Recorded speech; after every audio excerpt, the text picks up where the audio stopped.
투자가 힘들수록 돌아서 가야 됩니다. 정말 올해 투자가 저는 정말 힘들었거든요. 이렇게까지 난이도가 높은 해는 처음이었는데 진짜 와 너무 힘들었어요. 요새 힘들면 뭐 하는 줄 아세요? 저 넷플릭스에서 전쟁 다큐멘터리 보고 잠 덮어요. 나 이거 못 봐. 지금 너무 힘들어서. 그럴 때마다 계속 저는 박사님 얼굴이 계속 떠올라요.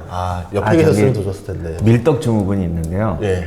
즐거울 때도 전쟁 영화를 보고 힘들고 어려울 때도 전쟁 영화를 보고 아무 생각 없이 쉴 때도 전쟁 영화를 봐요. 다행히 그 정도 아닌 것 같아요. 저는 즐거울 때는 네이버 부동산을 보고요.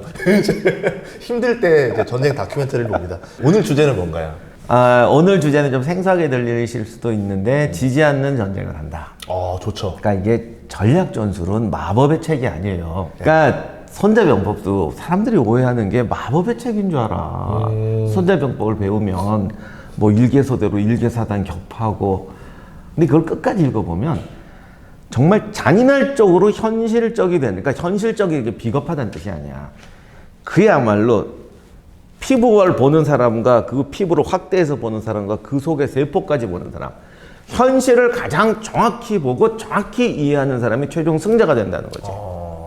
그런데 자기의 로망을 갖고 현실을 때려 맞춰주세요라고 하면은 거기서부터 현실에서 벗어난 거잖아요. 그래서 요런 거를 이제 잘못 이해하면은 비겁하다 막 이렇게 생각하는데 그게 아니죠. 가장 현실적이 되라. 왜냐면 첫 번째 계단은 올라가야 두 번째 계단은 올라가는 거지. 선자가 뭐라고 했냐면 싸울 수 없어서 다 계산해 봤어. 모든 것을 합리적으로 계산해 봤더니 도저히 못 이겨. 그러면 항복을 하든지 외교로 해석하든지 팔 하나 떼주든지 이렇게 하라고 그랬거든요. 이런 구절은 다들 듣기 싫어해요. 그냥 무조건 싸워서 이기는 거를? 네. 뭐 그럴 거면 이거 왜 배우니? 막 이렇게 말씀하는 거지. 그런데 그렇다고 해서 영원히 굴종해라 이런 건 아니잖아. 후퇴할 땐 후퇴해야 되고 후퇴를 하더라도 싸우다가 안 되겠네 하고 도망가는 것과 야 이거는 우리가 안 되니까 후퇴해서 진영을 정비하자고 냉정한 판단하에서 후퇴하는 사람은 후퇴도 이기는 과정이 될 수 있는 거죠. 손자는 이걸 말하는 거죠 사실은. 그래서 주어진 상황에서 최선의 선택을 해라. 이게 지지 않는 선택을 하라는 겁니다.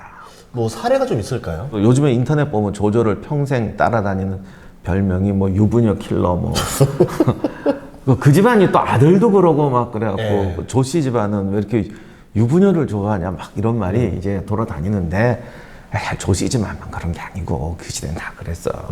근데 아무튼 특히 장수를 공격하러 갔다가 그 사건 그 형수를 하고 어떻게 사건이 썸씽이 나는 바람에 자기 맏아들도 죽고 또 맏아들 죽은 게 컸죠. 나중에 조비라든가 어떻게 보면 위나라가 단명하게 되는 결정적인 사건이죠. 그러니까 이 사건이 크긴 큰 건데 어쨌든 그리고 자기가 가장 믿던 전위가 또 죽었어요. 그러니까 타격이 컸네요. 조카 조한민도 죽었고 타격 컸지. 그렇게 어마어마한 타격을 입혔던 사람이 장수란 말이죠. 근데 장수가 사실은 잘 싸운 게 아니라 남쪽에 유표가 있었거든요.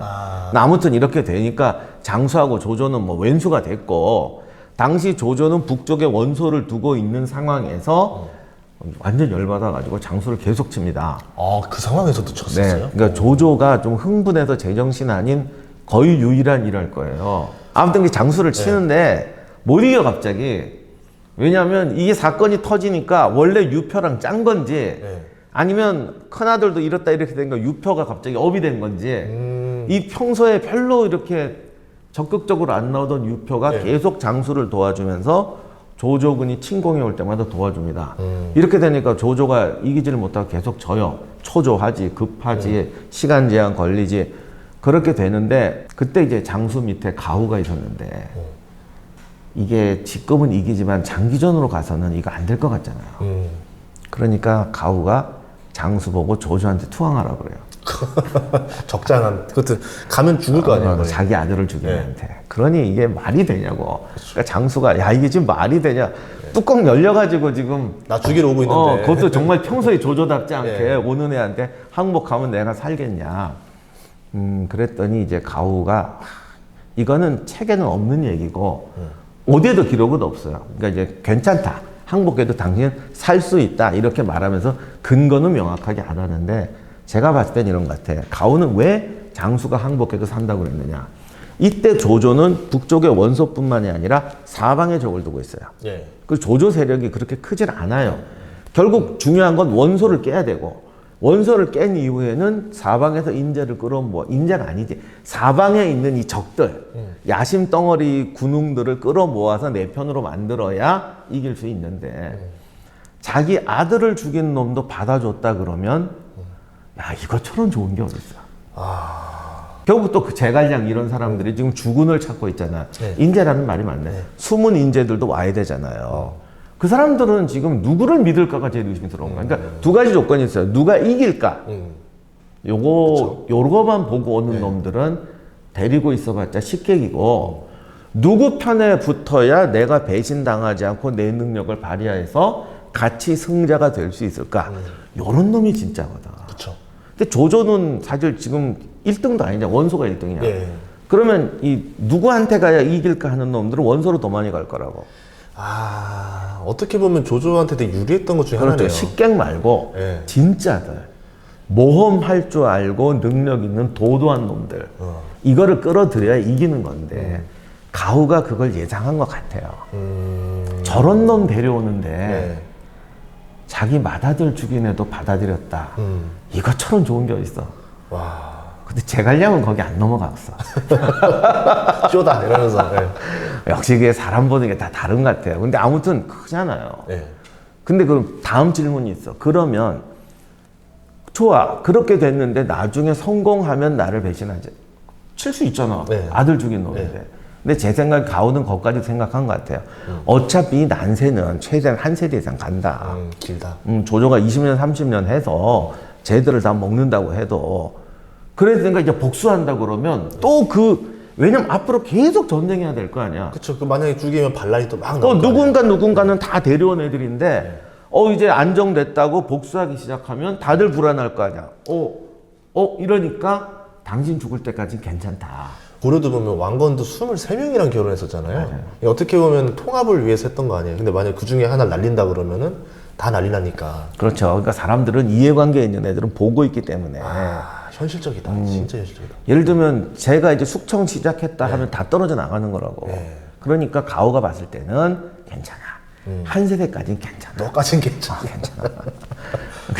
그런 생각을 했어. 근데 그게 기록이 없는데 솔직히 이런 말 했지. 그냥 가서 붙었겠어요. 그렇죠. 예, 그래서 장수가 조조한테 가요. 그리고 이제 본인도 그래도 긴장스러우니까 원수하고 싸울 때 맹활약을 합니다. 그랬더니 조조가 정말 재밌는 게 장료처럼 자기 휘하에는 안 돼요. 이 장수가 사실 여포 그룹이거든요. 네. 장료, 여포 이게 다 같은 계열들이에요. 네. 그러면 자기 밑에 두고 좀 쓸만은 하잖아요. 근데 멀리 보내서 방어만 하라고 그래요.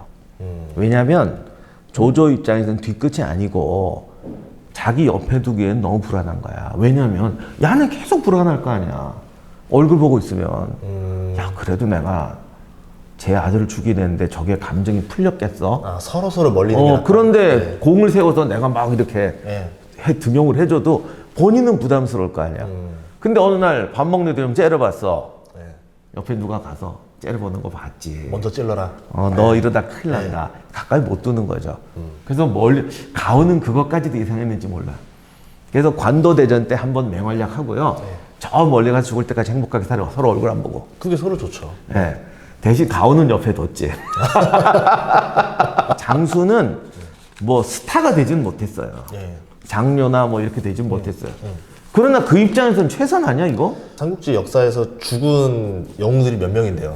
안 죽고 잘 사는 거면 성공한 인생이죠. 그렇죠. 거기서. 그러니까 하필 조조하고 얽힌 게 불행이고 그 조조가 삼국지의 패자가 될 사람이었기 때문에 본인은 회복할 수 없는 사건에 휘말린 거야.